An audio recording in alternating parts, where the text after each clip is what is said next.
야담과 옛날 이야기 가득한 백세야담. 정말 재밌어요. 저처럼 구독과 좋아요 잊지 말고 꼭 눌러주세요. 조선시대 중엽의 어느 날, 임금 이연은 젊은 나이에 보위에 올랐으나 하루도 마음 편할 날이 없었습니다. 그는 본디 영민하고 백성을 아끼는 마음 지극한 성군이었지만 밤낮으로 국정을 돌보느라 제 몸 상하는 줄도 몰랐지요. 그러던 어느 해 겨울 임금의 몸에 이상한 병증이 찾아왔습니다. 처음에는 그저 머리가 조금 무겁다 싶더니 이내 불덩이 같은 열이 나는 것이었습니다. 해민서와 내의원의 이름난 의원들이 줄을 지어 입시하고 조선 팔도에서 좋다는 약재는 죄다 구에다가 달여 올렸지만 임금의 차도는 조금도 나아지지 않았지요. 내의원 제조가 땀을 뻘뻘 흘리며 아뢰길 전하의 옥체에는 아무런 사기가 없으시나 심화가 울체되어 기력이 쇠한 것이라 하였습니다. 하루는 임금 이연이 침전 밖을 내다보다가 문득 탄식하며 곁을 지키던 호위무관 조관에게 말을 꺼냈습니다. 조관아, 내가 이 구중궁궐 깊은 곳에 갇혀 쓴 약물만 삼키고 있다가는 제명에 죽지 못할 것 같구나. 의원들은 내 병이 마음에서 왔다 하나 내가 보기엔 이 병은 백성들의 삶을 내 눈으로 직접 보지 못하는 데서 온 것이 분명하다. 내 잠시 궐 밖을 나가 바람이라도 쐬어야 살 것 같구나. 호위무관 조관은 펄쩍 뛰며 만류했습니다. 옥체가 이토록 미령하시온데 엄동설안에 찬바람을 쐬시면 큰일이 날 것이옵니다, 전하. 허나 이연은 고집세기로는 둘째가라면 서러울 임금이었습니다. 기어이 평복으로 갈아입고 몰래 뒷문을 빠져나갔지요. 곁에는 듬직한 호위무관 조관이 따라붙었습니다. 이연은 낡은 무명옷을 입고 거친 땅을 밟으니 비로소 숨통이 좀 트이는 듯했습니다. 이연은 저잣거리에 시끌벅적한 소리도 듣고 꽁꽁 언 강가에서 얼음을 깨고 빨래하는 아낙네들의 모습도 보았지요.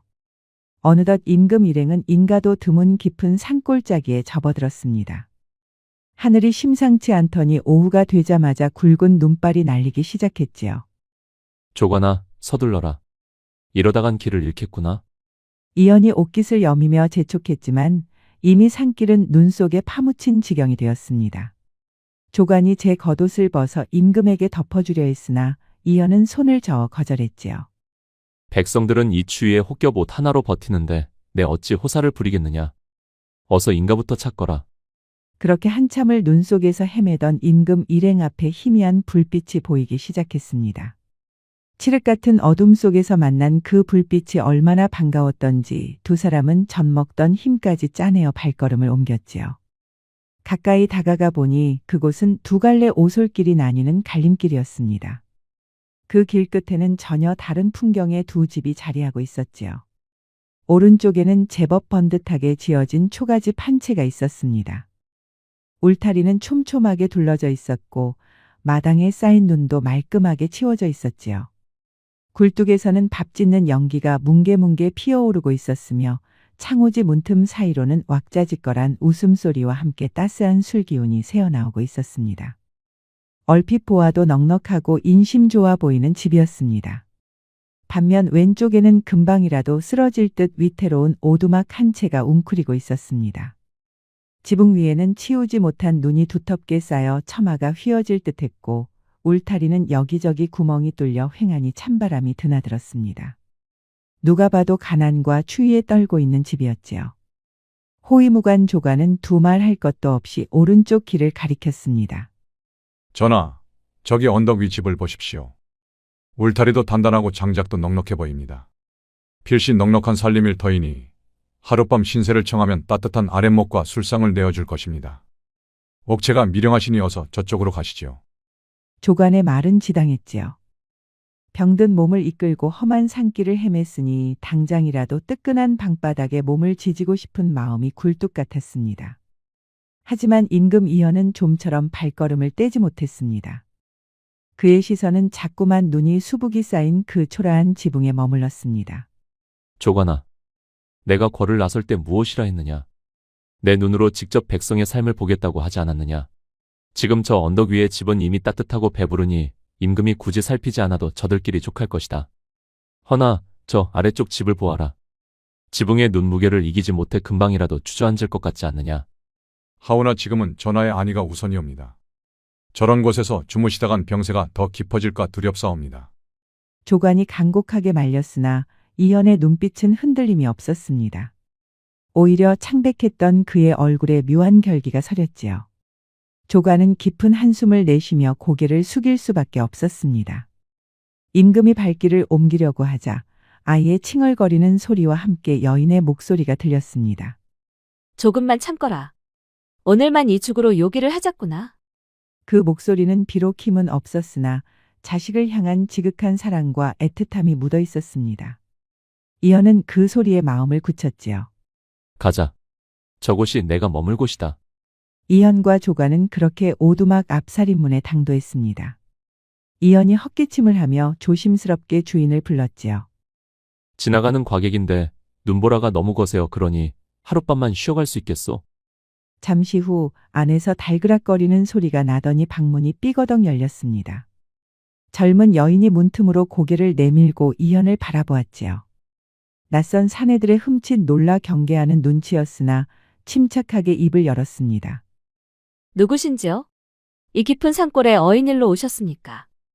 여인이 떨리는 목소리로 물었습니다. 조관이 나서서 정중하게 입을 열었지요. 저희는 한양에서 온 장사치들인데 길을 잘못 들어 일이 되었습니다. 부인께 폐가 되는 줄은 아나 보시다시피 밖은 눈보라가 치고 제 주인이 몸이 편치 않아 더 이상 걸을 수가 없습니다.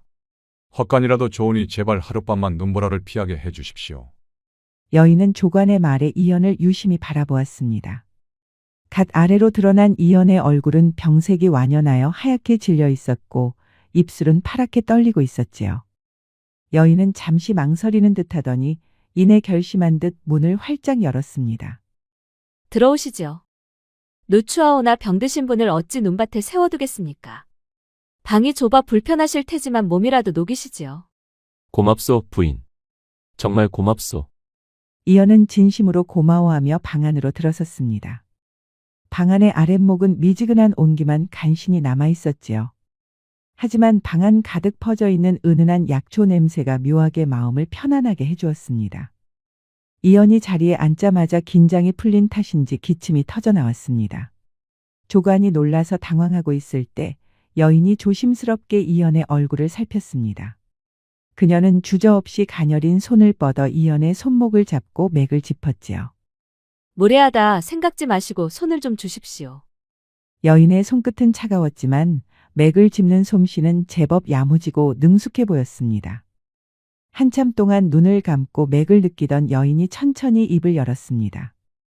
혹시 최근 들어 이유 없이 식은땀이 나고 가슴이 답답하며 머릿속에 안개 낀 것처럼 멍해지지 않으십니까? 그리고 밤마다 헛것이 보이거나 가위 눌림이 심하지 않으신지요? 이연은 깜짝 놀라 여인을 쳐다보았습니다. 자신의 증상을 마치 꿰뚫어 보듯 정확하게 짚어냈기 때문이었지요. 그렇소. 부인이 그것을 어찌 아시오? 용하다는 의원들도 고치지 못한 병이요. 그러자 여인의 표정이 어두워지며 나직이 대답했습니다. 그것은 서방님이 늘 걱정하던 병증과 같습니다. 이 고을 사람들에게 자주 나타나는 화병과 도끼가 엉켜 생긴 병이지요. 부인의 바깥 양반이 의원이시오? 이연의 물음에 여인은 잠시 입을 다물었다가 씁쓸한 미소를 지으며 고개를 저었습니다. 의원이었지요. 비록 지금은 세상에 없지만 글 한 줄 읽을 줄 몰랐어도 풀뿌리 하나만 보면 사람 살리는 법을 알았던 사람이었습니다. 여인의 눈가에 물기가 스치고 지나갔습니다. 이연은 여인에게 예사롭지 않은 사연이 있음을 직감하였지요. 제가 쓸데없는 소리를 하였습니다. 시장하실 텐데 변변치 않지만 욕이라도 하시지요. 마침 보리죽을 쑤어 두었습니다. 여인은 부엌으로 나가 작은 소반에 묽은 보리죽 2그릇과 낡은 사발 하나를 받쳐 들고 들어왔습니다. 사발에는 거무튀튀하고 쓴 냄새가 진동하는 탕약이 담겨 있었지요. 이것은 서방님이 남겨둔 약초로 달인 물입니다. 보잘것없어 보이지만 맺힌 기운을 풀고 열을 내리는 데는 이만한 것이 없습니다. 속는 셈치고 한번 드셔보십시오. 이연은 그 사발을 보고 절로 얼굴이 찡그려졌습니다. 궁궐에서 마시던 탕약과는 비교도 안 될 만큼 초라하고 비릿한 냄새가 나는 풀물이었습니다. 조관이 불안한 눈빛으로 이연을 말리려 했습니다. 혹여라도 독이 들었을까 걱정이 된 탓이지요. 하지만 이연은 조관을 제지하고 두 손으로 사발을 들어 올렸습니다. 고맙게 받겠소.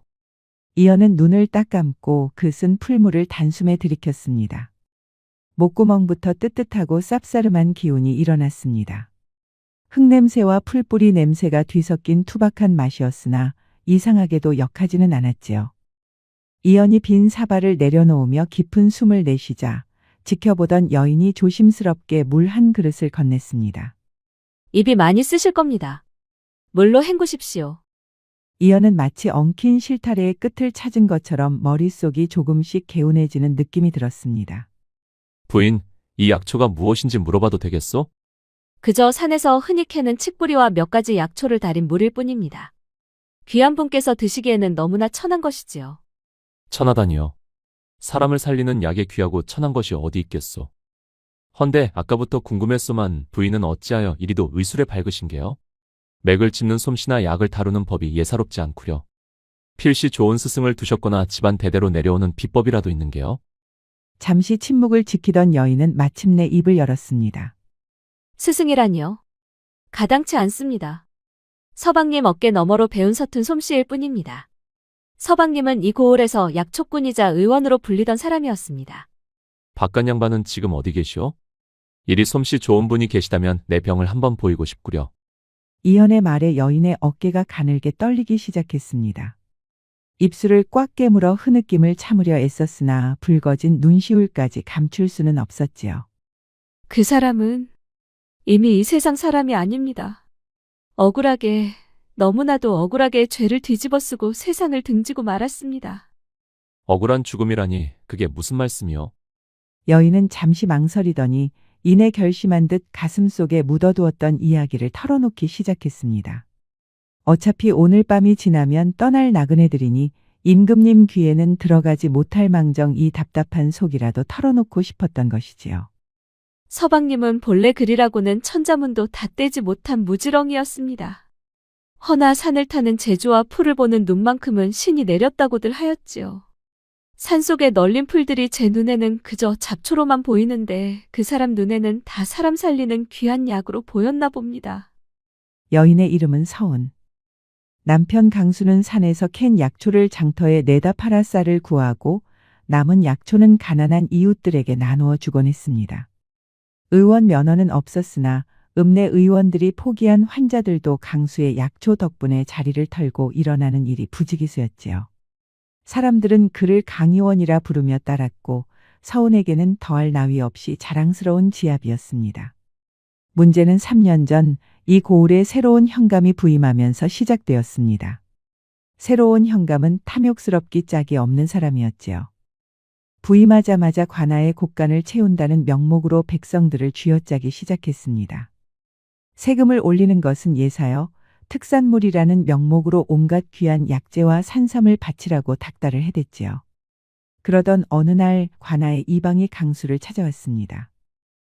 이복에 자네 솜씨가 용하다는 소문은 익히 들었네. 이번에 한양 궁궐로 올려보낼 진상품 약재를 좀 구해야겠는데 자네가 좀 맡아주게. 물론 수고비는 섭섭지 않게 쳐주겠네. 강수는 나라님께 올리는 약재라고 하니 밤낮 없이 산을 탔습니다. 하지만 이방은 슬그머니 딴 주머니를 찾습니다. 진상품 장부에는 질 나쁜 하급 약재를 적어놓고 그 차익을 현감과 나눠 먹으려 했지요. 강수는 비록 글은 몰라도 약재를 보는 눈은 정확했습니다. 자신이 구해온 약재가 엉뚱한 싸구려 약재와 뒤바뀐 것을 눈치챈 것이었습니다. 이방나리. 이건 제가 캐온 약재가 아니질 않습니까? 나라님께 올리는 물건에 이리 장난을 치면 천벌을 받습니다. 약재를 어디로 빼돌린 geb니까? 이 천한 놈이 어디서 감히 관아의 일에 참견이냐. 네 놈이 진상품을 빼돌리고는 엄한 소리를 하는구나. 여봐라, 이놈을 당장 하옥하라. 그날로 강수는 관아로 끌려가서 역적의 무리라는 누명까지 쓴 것이었습니다. 마침 한양 정계에서 영모 사건이 터져 분위기가 흉흉하던 차였지요. 그리하여 강수는 임금의 옥체를 위협한 대역죄인까지 되고 말았습니다. 제대로 된 국문 한 번도 없었고 현감의 엉터리 보고 하나로 강수의 운명이 결정된 것이었지요. 이야기를 마친 서운의 뺨 위로 하염없이 눈물이 흘러내렸습니다. 그녀는 옷소매로 눈물을 닦으며 말을 이었습니다. 그 후로 저는 역적의 아내가 되어 숨죽여 살아야 했습니다. 집을 빼앗기고 재산을 몰수당한 것은 견딜 수 있었으나 서방님을 죽인 그 약초를 다시는 쳐다보기도 싫었습니다. 허나 목구멍이 포도청이라 결국 배운 게 도둑질이라고 남편이 남긴 약초 지식으로 근근히 입에 풀칠을 하고 있습니다. 서운은 씁쓸하게 웃더니 계속 말을 이어갔지요. 사람들이 알면 저를 관아에 고변할지도 모릅니다. 역적의 마누라가 독을 탄다고 말이지요. 헌데 선비님께 드린 그 약초물, 그게 바로 서방님이 생전에 가장 아끼던 처방입니다. 화가 나서 속이 뒤집어질 땐 이 물을 마시면 가슴이 뚫린다며 웃던 그 사람의 얼굴이 떠올라 감히 선비님께 올렸습니다. 서운의 이야기가 끝났을 때 정적이 감돌았습니다. 냉정해야 할 호위무관 조관도 주먹을 꽉 쥐어 부들부들 떨고 있었지요. 이현은 아무 말 없이 고개를 숙이고 있었습니다. 손은 무릎 위에서 하얗게 질릴 정도로 꽉 쥐어져 있었습니다. 고개를 든 이현의 눈빛은 아까와는 전혀 달랐습니다. 병약하고 지친 기색은 사라지고 서슬 퍼런 군주의 위엄이 그 눈동자 깊은 곳에서 이글거리고 있었지요. 부인. 내 오늘 부인의 이야기를 듣고 보니 내 병이 왜 낫지 않았는지 이제야 알 것 같소. 독은 내 몸에 있는 것이 아니라 이 나라의 조정과 관아 곳곳에 퍼져 있었구려. 서운은 이현의 비장한 말투에 놀라 눈을 동그랗게 떴습니다. 그게 무슨 말씀이신지. 부인, 아까 내가 마신 그 약초물 말이오. 내 맹세코 말하리다. 이 약값은 단순히 돈 몇 푼으로 치르지 않겠소. 이현은 품속에서 종이와 붓을 꺼내려다 행장을 뒤져 작은 첩지를 꺼냈습니다. 그리고는 조관에게 눈짓을 하여 붓을 받아들었습니다. 바깥어른을 죽음으로 몰고 간 그 현감이 누구요? 그리고 그때 작당했던 이방과 관리들의 이름들 기억나는 대로 하나도 빠짐없이 말씀해 보시오. 그건 알아서 무엇 하시려고요. 그 사람들은 무서운 사람들입니다.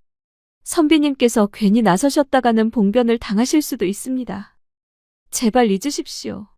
제가 괜한 말씀을 드려 심려를 끼쳤습니다. 서운은 손사래를 치며 물러섰습니다. 나그네가 혹여라도 객기를 부리다 해를 입을까 걱정된 것이지요. 부인, 나를 믿으시오. 내 비록 힘은 없으나 글로써 억울함을 호소할 길은 알고 있소.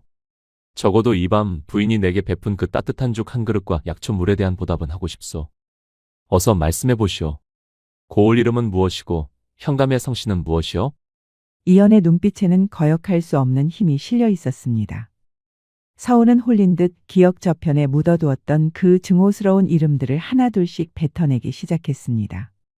현감의 성은 최씨이고 이름은 달수라 하였습니다. 이방은 박가였고 사건이 일어난 날은 3년 전 동짓달 보름이었습니다. 이현은 서운이 불러주는 이름과 날짜, 빼돌려진 약재의 종류까지 꼼꼼하게 받아 적었습니다. 글자 하나하나를 눌러 쓰는 그의 붓끝에는 살기마저 감돌았지요. 기록을 마친 이현이 종이를 접어 품속 깊이 넣었을 때 밖에서 갑자기 웅성거리는 소리와 함께 거친 발소리가 들려왔습니다. 인연. 불이 켜져 있는 걸 보니 아직 안 자고 있었구나. 문 열어라. 서운의 얼굴이 사색이 되었습니다. 이 목소리는 관아의 포졸들입니다.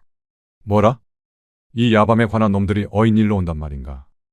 요즘 도적대가 기승을 부린다는 핑계로 힘없는 집들을 뒤져 먹을 것을 뺏어가고 있습니다. 특히 저희 집은 죄인의 집이라 하여 더 심하게 행패를 부립니다. 선비님, 어서 저 뒷문으로 피하십시오. 들키면 봉변을 당하실 겁니다. 내가 왜 피한단 말이오? 이현은 자리를 박차고 일어났습니다. 잘 되었구나. 내 발로 찾아가지 않아도 제 발로 기어들어오니 오늘 밤 이곳에서 아주 끝을 보아야겠다. 선비님, 안 됩니다. 서운이 말릴 새도 없이 낡은 살인문이 쾅하고 부서질 듯 열리며 눈을 뒤집어 쓴 포졸 서넛이 방 안으로 들이닥쳤습니다. 오라, 과부 혼자 사는 집에 웬 사내 놈들이 둘이나 있네. 이것 봐라. 아주 서방질이 났구나. 네 인연이 역적 놈을 그리워한다더니 밤마다 사내들을 불러들여 무슨 작당을 하는 게냐. 포졸들은 신발을 신은 채 방 안으로 성큼 들어오더니 소반 위에 놓인 빈 약사발을 발로 툭 찼습니다. 사발이 깨지며 파편이 사방으로 튀었지요. 이놈들. 어디 안전이라고 함부로 신을 신고 들어와 행패를 부리느냐.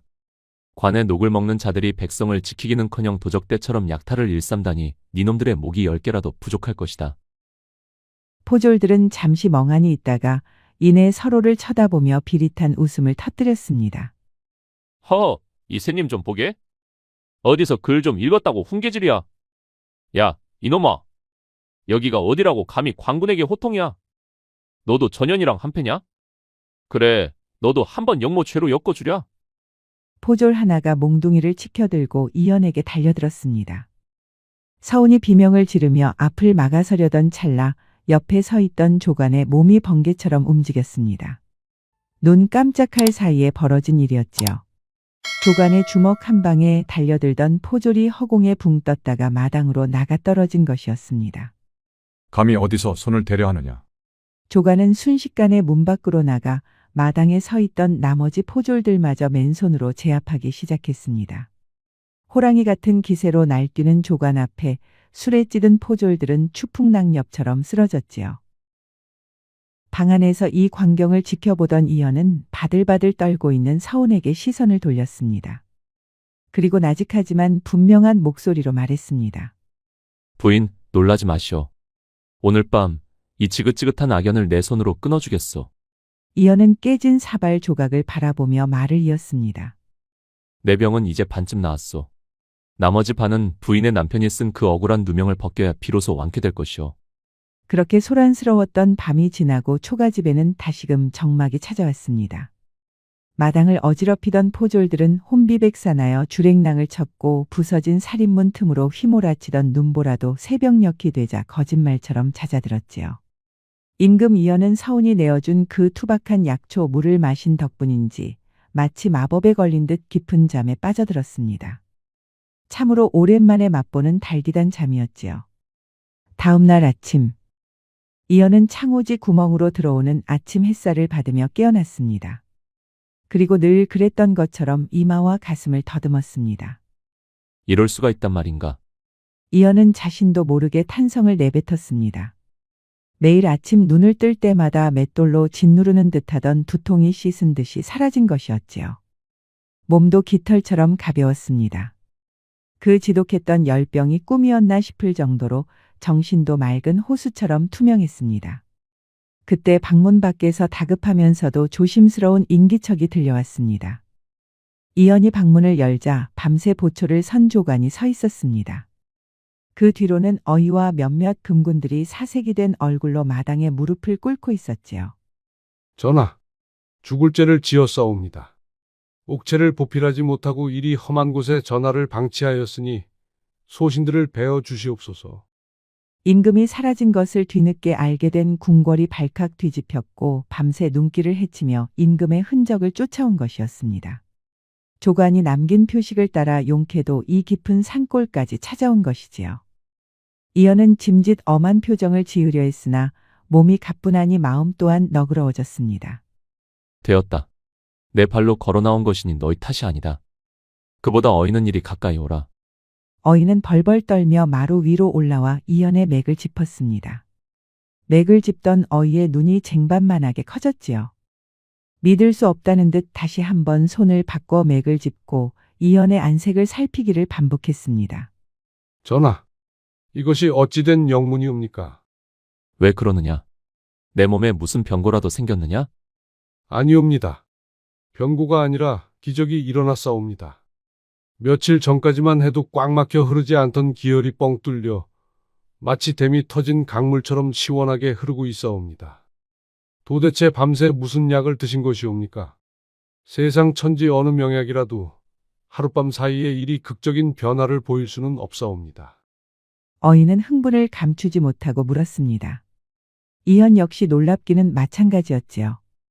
서운은 어이와 금군들의 등장에 놀라 부엌 한켠에 숨죽여 서 있었습니다.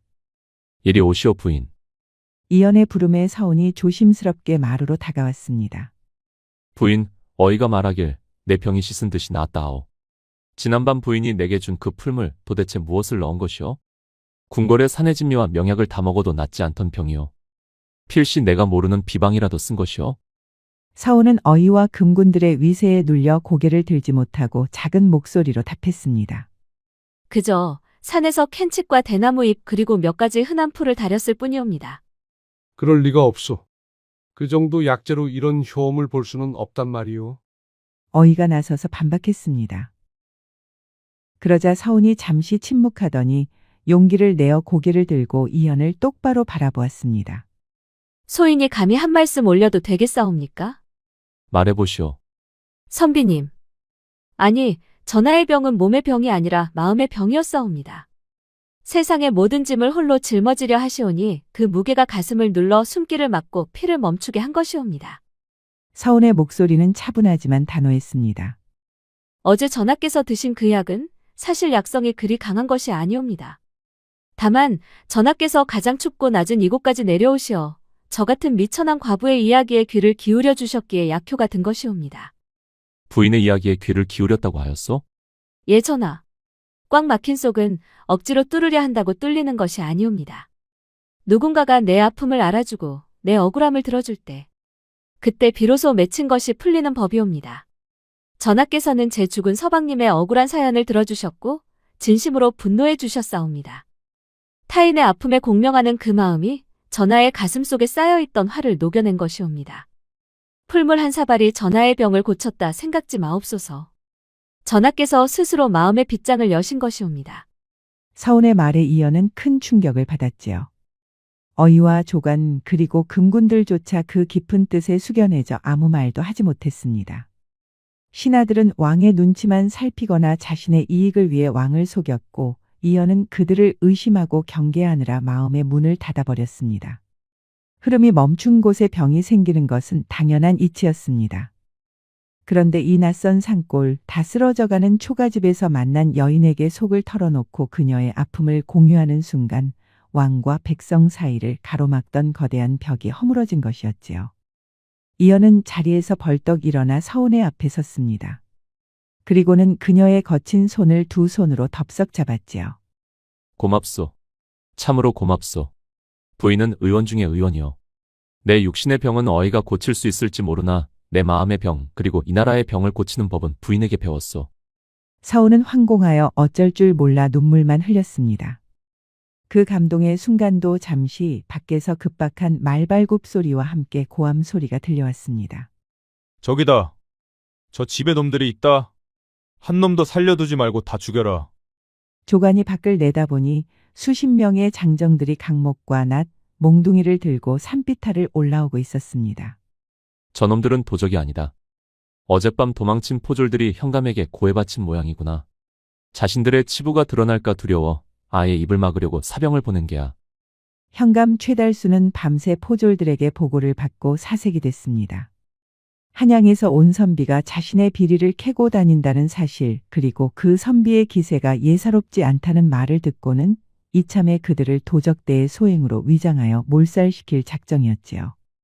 이놈들이 진짜 간이 배 밖으로 부었구나. 조간이 이를 갈며 검을 뽑아들었습니다. 어이와 함께 온 금군 서너 명도 왕을 둘러싸고 호위 대형을 갖췄지요. 수적으로는 열세였으나 그들은 일당백의 최정예 무사들이었습니다. 이 역적놈들아. 니놈들이 죽고 싶어 환장을 하였구나. 조간의 고함과 함께 싸움이 시작되었습니다. 현감의 사병들은 떼를 지어 밀고 들어왔으나 좁은 살인문 앞을 막아선 조간은 그야말로 철옹성이었지요.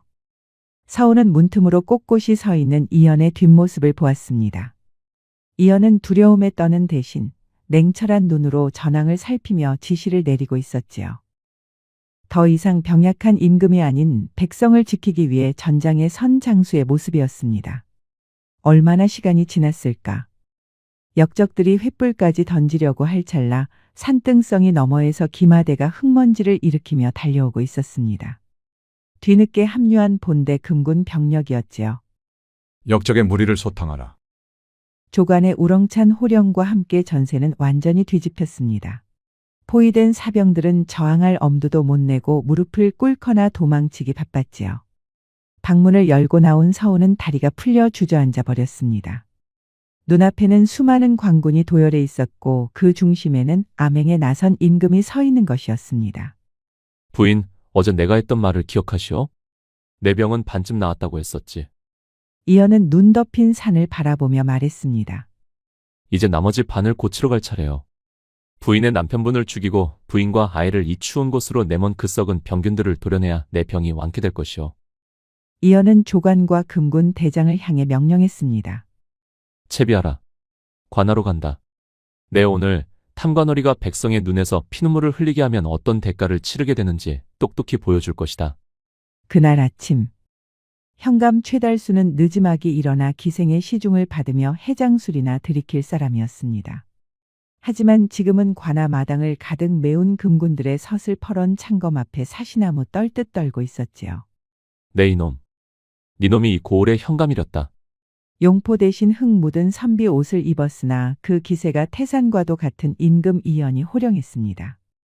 최달수는 입이 얼어붙어 변명조차 제대로 하지 못했습니다. 이연은 품속에서 서운에게 받아 적은 종이를 꺼내 최달수의 면전에 던졌습니다.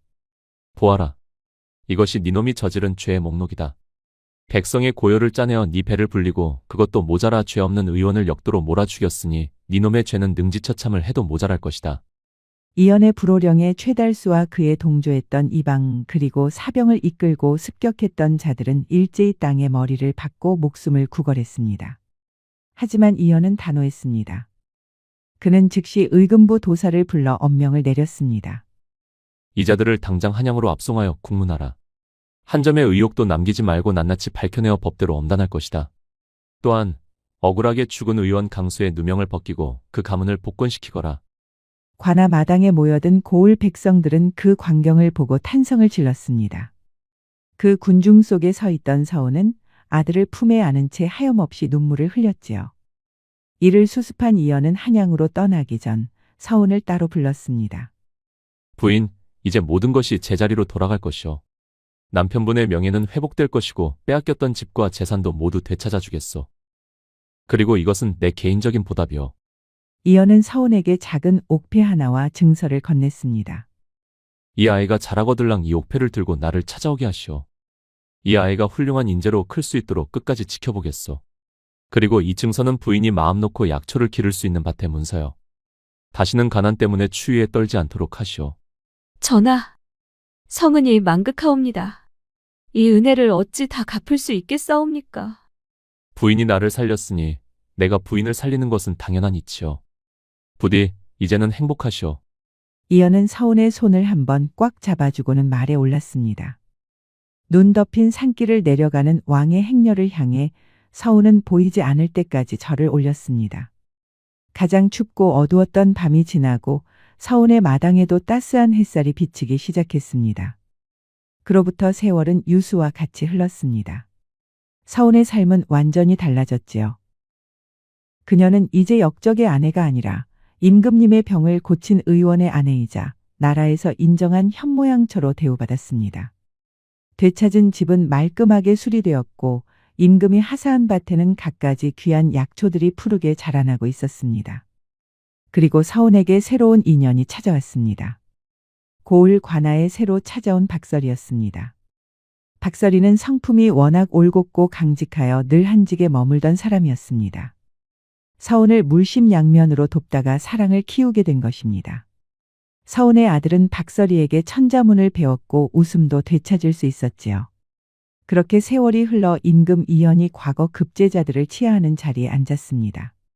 신, 강달, 전하를 배웁니다. 고개를 들라. 이연이 고개를 든 청년을 유심히 바라보았습니다. 맑고 깊은 눈매, 어딘가 낯이 익은 선한 인상. 이연의 기억 속 깊은 곳에 묻어두었던 눈 내리던 밤 초가집의 그 겁 많던 어린아이의 얼굴이 겹쳐 보였습니다. 네 이름이 달이라 하였느냐? 강원도 산골 약초 캐던 집의 아이가 아니더냐? 다리에 눈시울이 붉어졌습니다. 그는 품속에서 낙지만 윤이 나는 옥패 하나를 꺼내 두 손으로 높이 받쳐 들었습니다. 그날 밤 전하께서 살려주신 그 아이, 달이 맞사옵니다. 아버님과 어머님, 그리고 새아버지의 가르침을 받아 이렇게 찾아왔사옵니다. 이연은 자리에서 벌떡 일어나 다리에 손을 덥석 잡았습니다. 장하구나. 참으로 장해. 네가 이리 훌륭하게 자라주었구나. 그날 밤 어느새 계절은 다시 겨울로 접어들어 하얀 눈이 소복이 내리고 있었습니다. 하지만 이번 겨울은 결코 춥지 않았지요. 그날 밤 내가 험한 길을 택하지 않았더라면 내 병도 고치지 못했을 것이고 저 훌륭한 인재도 얻지 못했을 것이다.